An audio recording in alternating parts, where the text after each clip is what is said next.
Hello everyone, welcome back to our channel. Today we are giving you a garden tour in my sister's garden. So we have seen Dan's garden, the Shamba, the farm, whatever you want to call it in Kenya. And so now we're going to show you what a garden can look like here in the US. It is August. Wait, no, it's not August, it's July. It's July. And so this is kind of what's growing in her garden. And it is bountiful. It is beautiful. So let's see what we have. Okay, so this is my sister. Your name is? Colleen. Okay, so go ahead and tell us what is growing in your garden right now. So over here we have some acorn squash and spaghetti squash. It's my first time growing this kind of squash, and we're having an issue with raccoons coming and like eating our stuff. Yeah.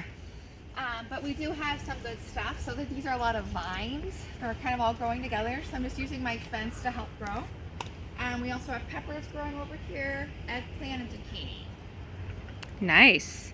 Okay, what's in this next area? So this next area we have some purple beans and different kinds of peppers. So these are like snacking peppers.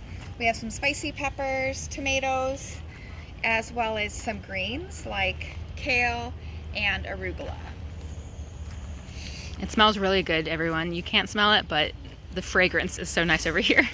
And then because it gets really hot here, you have to do a lot of your greens early in the season. So I put some like lettuces earlier, but then later when I got hot, those were finished. They'd gone to seed. And these are some that I put in later. So they're still like baby, and I can still eat these because they were planted later. Okay. And then over this way, you have zucchini and kohlrabi. Can you explain what kohlrabi is? It is kind of like a radish, and it bulbs, so it's a purple vegetable that you cook, kind of like a potato or a radish. Okay. Along in the middle of my garden, I have extra pots with peppers and tomatoes. This is my main tomato bed. So we have Roma tomatoes, which are like the long skinny. We have like big steak or slicing tomatoes. And then on the sides, we have some cherry tomatoes. And a lot of these need staked or cages. I've been out of town, so I need to kind of anchor these because they're growing and they're getting heavier with the fruit. So I need to redo those. You'll see that down here, I've got these flowers. They're called marigolds, and they're like a natural repellent. They have a really strong fragrance.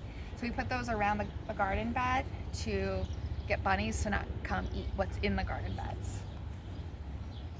Okay. I will say my favorite are the cherry tomatoes because these little things, you pop them off, they have so much flavor and they're juicy. They're so good for snacking. Okay, so you have one more garden bed to show us. Yeah, well, and more than that. But, okay. These are supposed to be mini cukes, so normally I would pick them when they're a lot smaller. They kind of like this. It's a perfect size. They're super sweet, very easy. My toddlers love them. They'll pick them off the vine and just eat them. But yeah, we have lots of cucumbers, so I make like homemade pickles. Definitely need to make a batch of those today. Great. We also have some green peppers. And this is where I have a lot of my greens. So you have more lettuce. This is a mustard green, so it's kind of spicy. We have kale. A few different varieties of kale. This here with the red is called Swiss chard. This is mint. So you can make tea with it or cocktails. And then along the edge here we've got more tomatoes and more peppers. Wow. Wait, there's one more thing I forgot. Okay. In this bed. This is called fennel. Oh. So it's kind of like a licorice scent. And then it bulbs here. And then once this, like in the fall, we'll harvest this part. And then that can be used kind of like an onion for cooking. Okay. It's really soft. Mm-hmm. Okay, go. So over here, I was growing Sun Ms. America and spinach earlier in the season. Right here is tatsoi, so it's like a spinach, an Asian spinach. And then all of these that are this shape in these rows, those are my carrots. So I have to leave those in all summer, and then in the fall I'll harvest the carrots. And when is the fall? The fall here would be like September, October. You want to pull them before it freezes, so you have to pay attention when it starts getting cold, because Same with their tomatoes. They can stay on the vine and then they'll ripen once you take them off and they're green. But if they freeze on the vine, then they're not going to be, they won't, like, they'll get bad. So you can tear them off early, pick them early, keep them, and then they'll slowly get red and you can use them later in the season. Same with this squash, but you do want it to stay on the vine as long as possible. Okay. And when did you plant most of this? Most of this I planted mid-May, beginning of June.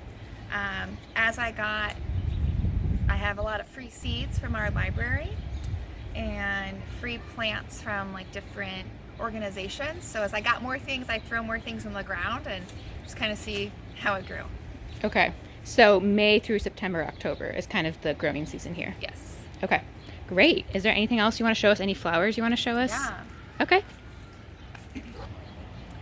Because of the lack of bees and how we don't have enough pollinators, a lot of people are trying to plant things that draw pollinators like bees and hummingbirds, butterflies. So this is called goldenrod, and it's a native plant to Nebraska. You often see it on the side of the roads. I'm also growing it here to help attract the native pollinators. Yeah, and goldenrod will be the color of your shirt once it flowers. Right, exactly. Right on top of here. It'll be beautiful. Yeah. I really like, this is one of my favorite plants down here. Can you talk about that? Yeah, so this is called lamb's ear. It's super soft. In the spring it gets tall purple flowers, but it feels like a lamb or a goat's ear. Yes, which is my favorite because they don't run away from you when you try to pet them.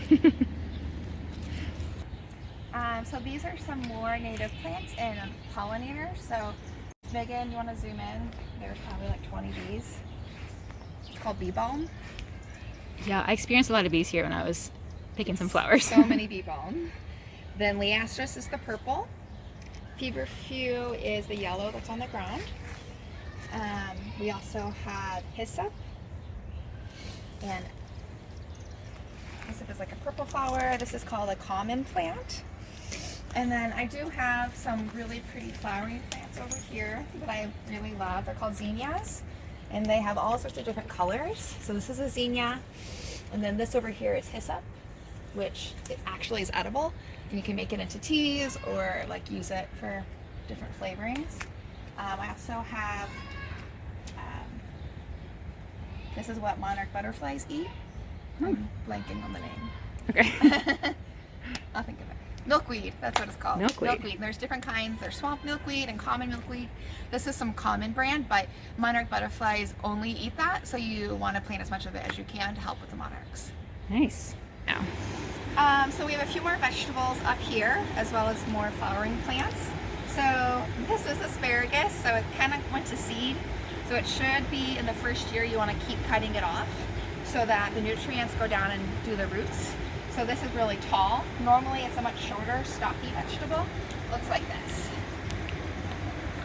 People cook it with olive oil and salt. yeah, it's delicious. Over here we have something that's called catnip. So it's like what cats really like, the house cats really like. And other like flowering plants. And over here we've got gourds. We have cauliflower and broccoli. And some more peppers. Okay. Now for the giant. I need you to stand next to that so we can see just how giant the sunflower is. Look at this thing. This is insane. Do you think it's going to get taller than that? We joked with the kids if it's going to get taller than the window. And I don't think it will, but it's pretty darn close. Yeah, and so when that sunflower actually blooms, it's going to be huge. Yeah, the head last year was like this big. That's insane. Full of hundreds of seeds and everything. We've got other plants here, Russian sage, zebra grass. These are irises in the front. Just different things that bring lots of bees. You can see they're all over. There are lots of bees. This is the zebra grass. As you can see, it's striped. Beautiful. And then we have some things on the deck, right? We have lots of herbs on the deck. So we have basil and dill, which you use for the bowls and whatnot. And I'll show you the front too. Hi, so this is the front of our house. This is a hydrangea. They can be blue, pink, purple. They're different shapes. And they also change color based on the nutrients you have in your soil. So I'm not getting as many blooms as I'd like. So it could be because I maybe pruned it wrong, or I need to provide some nutrients to it so that it grows more flowers. They're really fragrant and big flower heads. And then the rest of this area is just for flowers and plants. We've got like some decorative onions, a lot of hostas, roses. And over here we have more of the hyssop, we have cornflower, black-eyed Susans, brown-eyed Susans, just things, lots of flowers and bees. We also have cone flowers, which is a very popular pink flower, as well as sedum, which is another. These are one of my favorite. They come in many different colors, but I've got a lot of the pink ones. Very pretty. You'll often find a bee just eating. Hanging out. Yeah, so thank you so much. If you have any questions, I don't know that much. It's more of just throw some things in the ground and see what happens. So, Yeah. Well, thank you for being on this interview, I guess, and for showing us a garden in the middle of a city. We live in the city limits here. Yep, very much the city. So we are an urban garden, or not we, you are growing an urban garden. Okay, thank you so much. Bye.